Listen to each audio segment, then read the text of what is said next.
वैसे तो हम लोग तो सनातनी भावों में संवत को मानते हैं, पर आज के नवयुवक बच्चे लोगों को इसी से एक बदलाव लगता है, इसलिए कहना चाहेंगे नए वर्ष की शुरुआत बेलपत्री के वृक्ष के नीचे बैठकर घृत का दिया लगा शरीर में जो रोग है उसका स्मरण करना, शंकर जी से विनय करना, हे भोलेनाथ आपने शुक्र देवता को संजीवनी मंत्र दिया है, तो क्या आप मेरे को वो मंत्र प्रदान नहीं करोगे? मेरे रोग, मेरी बीमारी, मेरे दुख को आप नहीं हरोगे? शिव से कहो, ये शरीर आपने दिया है और भजन करने के लिए दिया है, स्मरण करने के लिए दिया है, कीर्तन करने के लिए दिया है, तो संभालोगे भी आप। और बेलपत्री की ओर मुख कर घी का दिया लगाकर महामृत्युंजय मंत्र का स्मरण कर लेने पर धीरे धीरे धीरे धीरे धीरे धीरे वो रोग समाप्ति की ओर आता चला। आज तक लोगों को नहीं मालूम कि पूजन करने बैठते हैं तो सबसे पहले क्या करते हैं, पर सबसे पहला काम मंदिर में बिना पंडित के सबसे पहला काम कौन सा होता है? तो सबसे पहला काम होता है भगवान को धन्यवाद देना कि आज भी आपने मुझे इस मंदिर में आपका दीदार कराने के लिए, दर्शन कराने के लिए बोला। अगर पंडित साथ में होगा तो पहले वो मंत्र बोलेगा, स्वस्ति वाचन करेगा। स्वस्ति वाचन करने में उसको अर्थात भगवान के लिए भी प्रसन्नता और आपके लिए भी प्रसन्नता। पर आपके पास कोई ब्राह्मण नहीं, आपको कोई स्तुति नहीं आती, आपको कोई मंत्र नहीं आता, आपको कोई साधना नहीं आती, आपको कोई तप नहीं आता, पर आप इतना तो कर सकते हो कि भगवान के मंदिर में जाकर उनको धन्यवाद दे सकते हो कि तेरी कृपा है जो मुझे चलकर यहां तक बुला लिया, 2 कदम चलाया, यहां तक बुलाया, ये तेरी कृपा है। और बड़ी कृपा करी जो डलिया भर के पूजन का सामान भी लाई, बड़ी कृपा करी जो दूध भरकर भी लाई, बड़ी कृपा करी जो कलश भरकर भी लाई। कितने लोगों का फायदा है कलश भरकर मंदिर ले जाने में? देखिए जरा कितने लोगों का फायदा। हिंदू धर्म में विष्णु पुराण में, पद्म पुराण में लिखा है, सौभाग्यवती नारी जब भरा हुआ पानी का लोटा लेकर कलश लेकर जाती है और उसको देखकर कोई व्यक्ति निकल कर चले जाता है तो जिस काम के लिए जाता है वो काम सफल हो जाता है। मंदिर का ही लोटा, मंदिर का ही पानी, सिर पे पल्लू लेके हर हर महादेव बस शिव जी के चढ़ा रही और इतने प्रेम से रिझा रही। अब फ्री का पानी था तो एक लोटे में मन भी नहीं माने। अरे करा तो भगवान के सम्मुख में पहुंचकर अगर आप जल का पात्र भी लेकर जा रहे हो, भरा हुआ लेकर जा रहे हो, तो कितनी प्रसन्नता की बात है। हिंदू धर्म की रीति है, जिस पात्र को हम जल चढ़ाने लेकर जाते हैं उस पात्र में भगवान के चरणों का जल लाते हैं, खाली पात्र नहीं लाते। क्या लाते हैं? भगवान के चरणों का जल।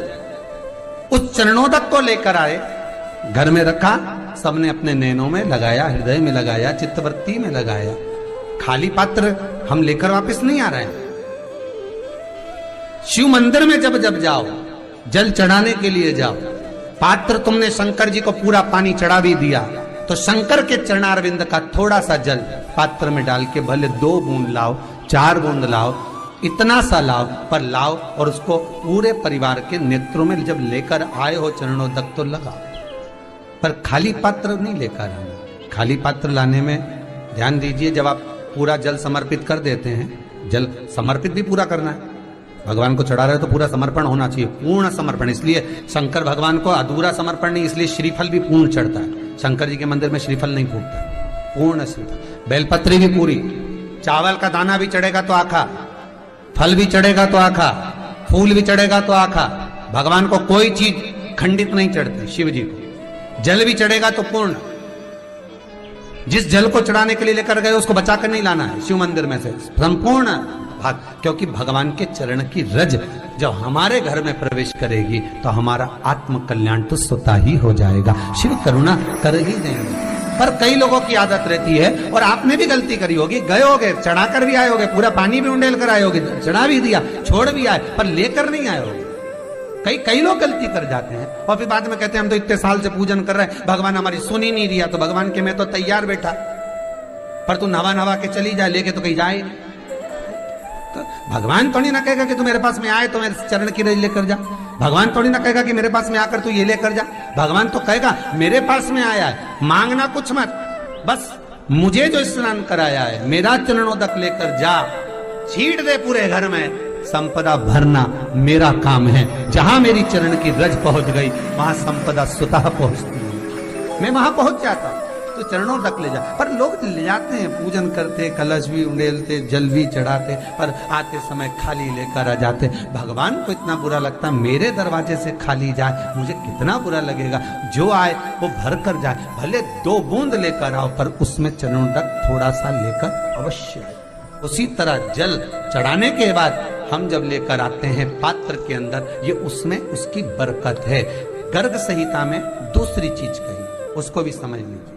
गर्ग संहिता में कहा गया, जब आप घर से जल लेकर जाते हो भरकर, तो ये सृष्टि की जितनी नदियां हैं, पृथ्वी पर जितनी नदियां विद्यमान हैं, जितने तालाब, जितने सरोवर, जितने कुंड, जितने विराजमान हैं, उन सारे तीर्थों का जल जब आप घर से लेकर निकलते हो तो वो तीर्थ का संपूर्ण जल आपके कलश में आ जाता है। और जब आप उस जल को शिव पर समर्पित कर देती हो और 2 बूंद चरणादक लेकर जब जाती हो, तो शिव महापुराण गर्ग संहिता पद्म पुराण कहती है वो जल साधारण नहीं रहता, वो गंगा जल बनकर तुम्हारे घर को पवित्र करने के लिए पहुंच जाता है। वो पवित्र गंगा जल बन जाता, उसको लेकर प्रवेश कर जाता। हम बार बार कहेंगे, भगवान के मंदिर जब भी जाओ ना, चेहरे पर प्रसन्नता होना चाहिए। किसी से मिलने जाओ ना, चेहरे पर अगर प्रसन्नता नहीं और ऐसे ही पहुंच गए ना, तो वो श्रेष्ठता नहीं मानी गई।